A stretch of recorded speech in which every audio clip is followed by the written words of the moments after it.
آج میں آپ لوگوں سے قرآن پاک میں جن جانوروں کا ذکر آیا ہے اس حوالے سے تھوڑی انفارمیشن شیئر کروں گی، اور خاص طور پر یہ ویڈیو جو ہے وہ انسیکٹس یعنی کیڑے مکوڑے اور ریپٹائلز یعنی زمین پر رینگنے والے جانوروں کے بارے میں ہے۔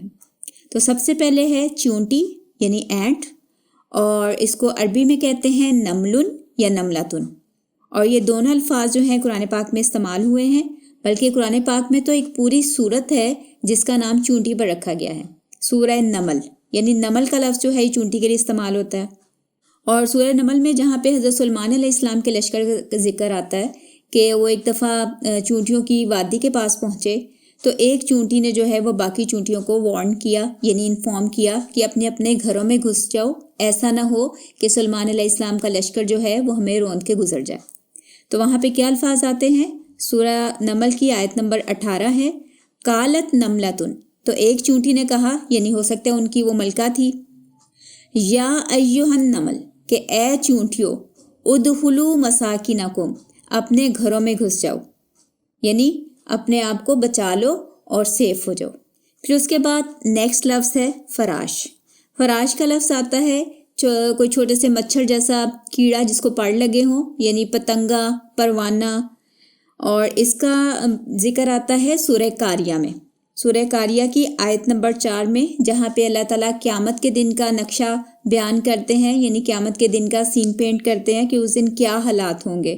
تو وہاں پہ آیت نمبر 4 میں آتا ہے یوم یکون الناس کالفراش المبثوث، کہ اس دن انسان ایسے ہوں گے جیسے بکھرے ہوئے پتنگے، یعنی جیسے ہوتا ہے نا کہ برسات کے موسم میں اگر باہر کوئی بلب لگا ہو صحن میں، تو رات کو اس کے پاس بہت چھوٹے چھوٹے مچھر کے سائز کے کیڑے سے آتے ہیں جن کو پر لگے ہوتے ہیں، اور صبح جب ہم دیکھیں تو ان کی وہ لاشیں سی نیچے گری پڑی ہوتے ہیں، یعنی وہ مرے پڑے ہوتے ہیں اور بکھرے ہوتے ہیں زمین پر۔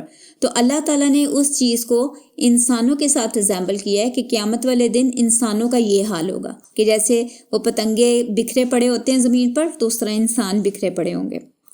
پھر اس کے بعد نیکسٹ لفظ ہے بعوضۃن۔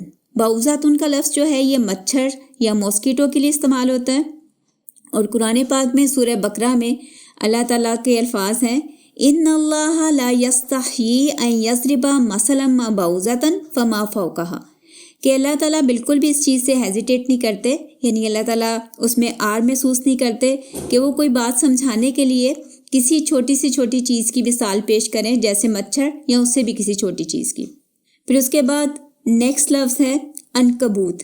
عنکبوت جو ہے یہ مکڑی کے لیے لفظ استعمال ہوتا ہے، اور قرآن پاک میں ایک پوری سورت ہے سورہ عنکبوت کے نام سے، مکڑی یعنی اسپائڈر، اور وہاں پہ اللہ تعالیٰ نے ایسے لوگوں کا ذکر کیا ہے جو اللہ کے علاوہ دوسرے سہاروں پر بھروسہ کرتے ہیں، تو ان کی مثال بیان کی ہے، یعنی انہیں ریزیمبل کیا ہے، یعنی ان کا یہ جو سہارا ہے کسی دوسرے پر وہ اتنا کمزور ہے جیسے مکڑی کا جالا۔ اور کیا الفاظ آتے ہیں سورہ عنکبوت کی آیت نمبر 41 یعنی 41 میں، وَإِنَّ أَوْحَنَ الْبَيُوتِ لَبَيْتُ الْعَنْكَبُوتِ، کہ سب گھروں سے کمزور گھر جو ہے وہ مکڑی کا ہوتا ہے۔ پھر اس کے بعد نیکسٹ لفظ ہے ذبابن۔ ذباب کا لفظ جو ہے یہ مکھی کے لیے استعمال ہوتا ہے، یعنی جو سمپل فلائی ہوتی ہے نا، عام مکھی، اس کے لیے، اور یہ لفظ آیا ہے قرآن پاک میں سورہ حج آیت نمبر 73 یعنی 73 نمبر آیت میں، ان الذین تدعون من دون اللہ لن یخلقوا ذبابا، کہ اللہ کے سوا یہ جن کو پکارتے ہیں وہ معبود تو ایک مکھی بھی نہیں بنا سکتے، یعنی وہ تو ایک مکھی بھی کریٹ نہیں کر سکتے، اور اگر مکھی ان سے کوئی چیز چھین کر لے جائے تو وہ اسے واپس نہیں لے سکتے۔ مطلب آپ دیکھیں کہ کتنی ڈیپ اگزامپل ہے کہ اگر آپ کوئی چیز کھا رہے ہیں، کوئی آئس کریم کھا رہے ہیں یا کیک کھا رہے ہیں، اور اس کے اوپر مکھی بیٹھ جائے، تو مکھی کیا کرتی ہے؟ ہم مکھی اڑا تو دیتے ہیں لیکن مکھی اس میں سے ایک ذرہ لے کر اڑ جاتی ہے۔ تو اللہ تعالیٰ کہہ رہے ہیں کہ اس مکھی سے یہ ذرہ واپس نہیں لے سکتے، یہ اتنے بے بس ہیں، یعنی انسانوں کی ہیلپ لیسنس بتائی گئی ہے کہ نہ تو ایک مکھی کریٹ کر سکتے ہیں، اور نہ اگر مکھی ان سے کوئی چیز لے کر چلی جائے ان کے کھانے میں سے تو اسے واپس لے سکتے ہیں۔ پھر اس کے بعد نیکسٹ لفظ ہے نحل۔ نحل کا لفظ جو ہے یہ شہد کی مکھی کے لیے استعمال ہوتا ہے، بی جس کو کہا جاتا ہے جو شہد بناتی ہے، اور اس کے نام پر بھی قرآن پاک میں ایک پوری سورت ہے سورہ نحل، اور سورہ نحل میں جہاں پہ شہد کی مکھی کا ذکر آیا ہے وہاں پہ الفاظ ہیں وَأَوْحَى رَبُّكَ إِلَى النَّحْلِ، کہ آپ کے رب نے شہد کی مکھی کو حکم دیا کہ تم پہاڑوں پر، درختوں پر اور جو لوگ چھتریاں بناتے ہیں ان کے اوپر اپنا گھر بناؤ. یعنی اللہ تعالیٰ نے شہد کی مکھی کو 3 جگہ گھر بنانے کا حکم دیا یا اجازت دی. اس کے بعد اگلا لفظ ہے دابۃ الارض، گھن کا کیڑا یعنی دیمک، جس کو انگلش میں ٹرمائٹ کہتے ہیں. یہ لفظ سورہ سبا آیت نمبر 14 میں آیا ہے حضرت سلیمان کی موت کے حوالے سے. اصل میں حضرت سلیمان علیہ السلام کو اللہ تعالیٰ نے بہت عظیم بادشاہت عطا کی تھی. بے شمار مخلوقات کو آپ کے کنٹرول میں دیا ہوا تھا جن سے آپ کمیونیکیٹ کرتے تھے اور ان سے مختلف قسم کے کام لیتے تھے. جیسے مثال کے طور پر ہوا آپ کے کنٹرول میں تھی. جب آپ نے ایک ملک سے دوسرے ملک جانا ہوتا تھا تو آپ ہوا کو حکم دیتے تھے اور وہ منٹوں میں آپ کو وہاں پہنچا دیتی تھی. اسی طرح جنات کو اللہ تعالیٰ نے آپ کے کنٹرول میں دیا ہوا تھا. آپ جنات سے بہت سارے کام لیتے تھے، جیسے بڑی بڑی دیگیں بنواتے تھے ان سے، اور ان سے کنسٹرکشن کا کام کرواتے تھے. تو اسی طرح ایک دفعہ جنات کو آپ نے کنسٹرکشن کی ایک اسائنمنٹ دی ہوئی تھی اور خود ان کی سپرویژن کے لیے پاس لاٹھی پر ٹیک لگا کر کھڑے تھے. جیسے ہوتا ہے کہ مزدوروں سے کوئی کام لینا ہو تو سر پہ کوئی کھڑا ہو تو وہ صحیح کام کرتے ہیں، تو اسی طرح جنات کے سر پر آپ کھڑے تھے. تو جنات جو تھے وہ آپ کے ڈر سے جلدی جلدی بغیر رکے کام کر رہے تھے. اسی دوران اللہ تعالیٰ نے آپ کی موت کا فیصلہ کیا اور آپ کی روح قبض کر لی، لیکن آپ کا جسم ادھر ہی لاٹھی پر ٹکا رہا. تو جنات یہ سمجھتے رہے کہ آپ کھڑے ہیں اور وہ مسلسل کام کرتے رہے. ایٹ دا اینڈ یہ ہوا کہ دیمک کے کیڑے نے ان کی لاٹھی کو کھا لیا، اور جس کی وجہ سے وہ جب ٹوٹ کر گری تو ان کا جسم بھی نیچے گر گیا. تو اس وقت جنات کو پتہ چلا کہ اوہو، ان کی تو ڈیتھ ہو گئی ہوئی تھی اور ہمیں پتہ ہی نہیں چلا. اس وقت جنات نے اعتراف کیا کہ اگر ہمارے پاس غیب کا علم ہوتا تو ہم اتنی دیر سے جو محنت و مشقت کر رہے تھے اس سے بچ جاتے. تو یعنی یہاں پہ ہمیں 2 چیزیں پتہ چلی. ایک یہ کہ جنات کے پاس غیب کا علم نہیں ہوتا، اور دوسرا یہ کہ اللہ تعالیٰ جو کام جس وقت کرنا چاہتے ہیں وہ اسی وقت ہو جاتا ہے. اس کے بعد 3 لفظ جو ہیں وہ قرآن پاک کی سورۃ اعراف کی آیت نمبر 133 میں آئے ہیں. ایک ہے جراد، جراد کہتے ہیں ٹڈی کو یعنی ہاپرز، اور دوسرا ہے کملن جو جوؤں یعنی لائسز یا سسری کے لیے لفظ استعمال ہوتا ہے، اور تیسرا لفظ ہے ضفادع یعنی مینڈک، فروگ کے لیے لفظ آتا ہے. اور یہ تینوں الفاظ ایک ہی آیت میں آئے ہیں، سورہ اعراف آیت نمبر 133. فَأَرْسَلْنَا عَلَيْهِمُ الطُّوفَانَ وَالْجَرَادَ وَالْقُمَّلَ وَالضَّفَادِعَ. یعنی جب بنی اسرائیل پر، یہودیوں پر اللہ تعالیٰ نے مختلف قسم کے عذاب بھیجے تھے نا، تو ان میں سے 4 عذابوں کا ذکر یہاں پہ کیا گیا ہے کہ پھر ہم نے، یعنی انہوں نے جب انکار کیا، سرکشی کی، حضرت موسیٰ کی بات نہیں مانی، اپنے وعدوں سے پھیر گئے، تو اس وقت اللہ تعالیٰ نے ان کے اوپر طوفان بھیجا اور ان پر ٹڈیوں کا عذاب آیا تھا کہ ہر طرف ٹڈیاں ہی ٹڈیاں پھیل گئی تھیں، ان کے کھانوں میں، ان کے بیڈز پہ اور ہر جگہ پہ. پھر ان کے اوپر جوؤں کا عذاب آیا کہ ان کے کپڑوں میں، ان کے کھانوں میں، ان کے بستر پر، ہر جگہ پر جوئیں ہی جوئیں تھیں. اور جب بھی ان پر کوئی عذاب آتا تھا نا تو یہ لوگ جا کے حضرت موسیٰ سے ریکویسٹ کرتے تھے کہ آپ اپنے رب سے دعا کریں کہ ہمارے اوپر سے یہ عذاب ہٹ جائے تو ہم ایمان لے آئیں گے. اور حضرت موسیٰ دعا کرتے تھے، اللہ تعالیٰ وہ عذاب ہٹا لیتے تھے، لیکن یہ لوگ اپنے وعدے سے پھر جاتے تھے. اور پھر اس کے بعد وَالضَّفَادِعَ یعنی یہ مینڈک کو کہا جاتا ہے کہ پھر ان کے اوپر مینڈکوں کا عذاب بھی آیا تھا. یعنی ان کے گھروں میں، ان کے کپڑوں میں، ان کے کھانوں میں، ہر جگہ پہ پانی میں مینڈک تھے، ہر جگہ پہ مینڈک تھے. تو یہ اس طرح کے ڈیفرنٹ عذاب آئے تھے بنی اسرائیل پر. ان تینوں کا ذکر ایک آیت میں ہوا. پھر اس کے بعد نیکسٹ لفظ ہے حیتن. حیتن کا لفظ جو ہے یہ سانپ کے لیے استعمال ہوتا ہے، یعنی اسنیک. ہر قسم کے سانپ کے لیے حیتن کا لفظ آتا ہے، یعنی کہہ لیں کہ ایک جنیرک نیم ہے. اور قرآن پاک میں سورہ طٰہٰ میں اس کا ذکر آیا ہے، جہاں پہ حضرت موسیٰ اور اللہ تعالیٰ کا کہہ لیں کہ فرسٹ ملاقات اللہ تعالیٰ نے حضرت موسیٰ سے کی تھی. ان سے پہلی دفعہ کلام کیا تھا وہ پہاڑ طور پر. تو اس وقت حضرت موسیٰ سے کہا تھا کہ آپ اپنی جو لاٹھی آپ نے ہاتھ میں پکڑی ہوئی ہے اس کو نیچے پھینک دیں. اور جب حضرت موسیٰ نے وہ لاٹھی نیچے پھینکی تو وہ اچانک دوڑتا ہوا سانپ بن گیا. تو اس کا ذکر آتا ہے فَأَلْقَاهَا فَإِذَا هِيَ حَيَّةٌ تَسْعَىٰ. بس انہوں نے وہ لاٹھی جب نیچے پھینکی تو وہ ایسا دوڑتا ہوا ایک سانپ بن گیا. اور پھر اس کے بعد سانپ کے لیے قرآن پاک میں ایک اور لفظ آتا ہے، وہ بھی حضرت موسیٰ کے حوالے سے ہی آیا ہے. اسی سیم لاٹھی کی کہہ لیں کہ کنورژن میں دوسرا لفظ اللہ نے استعمال کیا، یعنی آلٹرنیٹ ورڈ جانن یہ پتلے اور لمبے سانپ کے لیے لفظ آتا ہے اور یہ سورہ نمل کی آیت نمبر 10 میں آیا ہے. یہ بھی اسی سین کو دوبارہ ریپینٹ کیا گیا ہے. وَأَلْقِ عَصَاكَ تو اللہ نے کہا کہ تم اپنی لاٹھی نیچے پھینک دو. فَلَمَّا رَآهَا تَهْتَزُّ اور جب حضرت موسیٰ نے دیکھا کہ وہ ہلنا شروع ہو گئی ہے. كَأَنَّهَا جَانٌ جیسے کہ وہ سانپ ہے.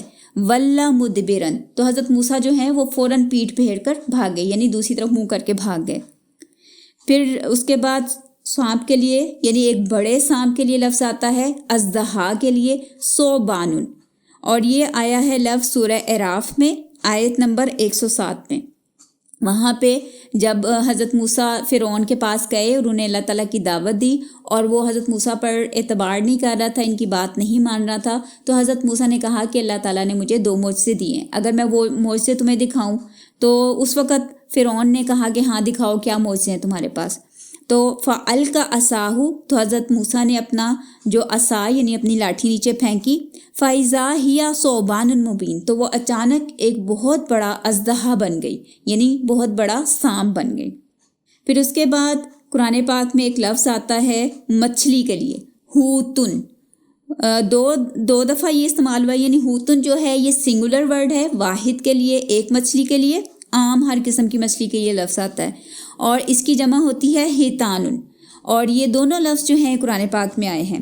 ہوتن کا لفظ جو ہے سورہ کہف آیت نمبر 63 میں آیا ہے کہ جب اللہ تعالیٰ نے حضرت موسیٰ سے کہا تھا نا ایک مچھلی ٹوکری میں رکھ لو اور سفر کے لیے نکل جاؤ اگر تم نے اپنے سے زیادہ علم والے بندے کو ملنا ہے، تو وہاں پہ مچھلی کا ذکر آتا ہے کہ جب یہ مچھلی لے کر سفر کر رہے تھے تو ایک جگہ پر انہوں نے ریسٹ کیا یعنی آنکھیں بند کر کے ٹیک لگا کے تھوڑا ریلیکس کیا، تو اس وقت ان کی مچھلی جو تھی نا وہ ان کی ٹوکری میں سے نکل کر خود بخود سمندر میں چلی گئی.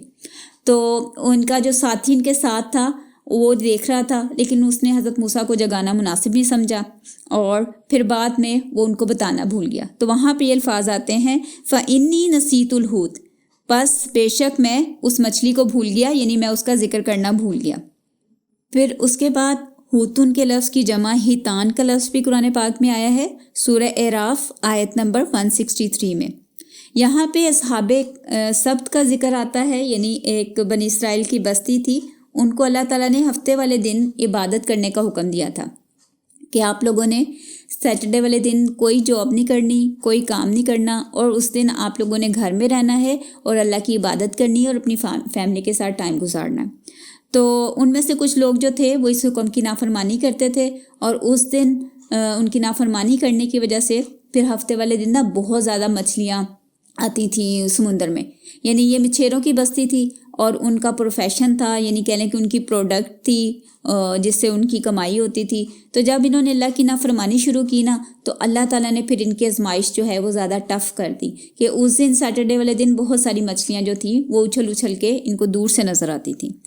تو الفاظ آتے ہیں استعتیہم ہیتانہم یوم السبتہم اور پھر ہفتے والے دن ان کی جو مچھلیاں تھیں وہ بہت زیادہ آتی تھیں. پھر اس کے بعد مچھلی کے لیے قرآن پاک میں ایک اور لفظ آیا ہے نون. نون کا لفظ جو ہے یہ بڑی مچھلی یعنی ویل کے لیے استعمال ہوتا ہے اور اس کا ذکر آیا ہے سورہ انبیاء میں حضرت یونس کے حوالے سے.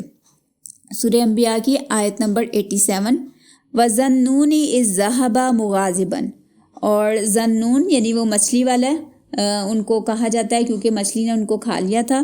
اور جب وہ مچھلی والے نکلے انتہائی غصے میں یعنی ان کی قوم کے لوگ اللہ تعالیٰ کی بات نہیں سن رہے تھے، اللہ تعالیٰ کا حکم جو ہے وہ نہیں مان رہے تھے، تو اس وقت وہ غصے میں اس بات پر اپنی قوم کو چھوڑ کر نکل گئے جبکہ ابھی اللہ تعالیٰ کی طرف سے ان کو پرمیشن نہیں ملی تھی یعنی اللہ تعالیٰ نے انہیں نہیں کہا تھا کہ آپ بستی سے نکل جائیں. تو وہ اپنی مرضی سے غصے میں نکل گئے تو پھر اللہ تعالیٰ کی طرف سے مچھلی نے ان کو کھا لیا تھا. تو یہاں پہ ذنون یعنی وہ مچھلی والا اور نون کا لفظ جو ہے یہ بڑی مچھلی ویل کے لیے استعمال ہوتا ہے.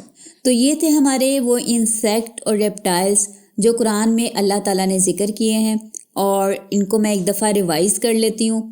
سب سے پہلے ہے نملتن یا نملن چونٹی، فراشن پتنگا یا پروانہ، باؤزتن مچھر، عنکبوت مکڑی، ذبابن مکھی، نحل شہد کی مکھی، دابت الارض دیمک، جرادن ٹڈیاں، کمل جوئیں یا سسریاں، دفادیہ مینڈک، حیتن ہر قسم کا سانپ، جانن پتلا اور لمبا سانپ، ثعبان اژدہا یعنی بہت بڑا سانپ، ہوتن ایک مچھلی، ہیتان اس کی جمع بہت ساری مچھلیاں، نونن بڑی مچھلی یعنی ویل۔ تو یہ تھا ہمارا آج کا لیسن، اس کو فنش کرتے ہیں۔ سبحانک اللہم و بحمدک نشہد ان لا الہ الا انت ونستغفرک ونتوب الیک۔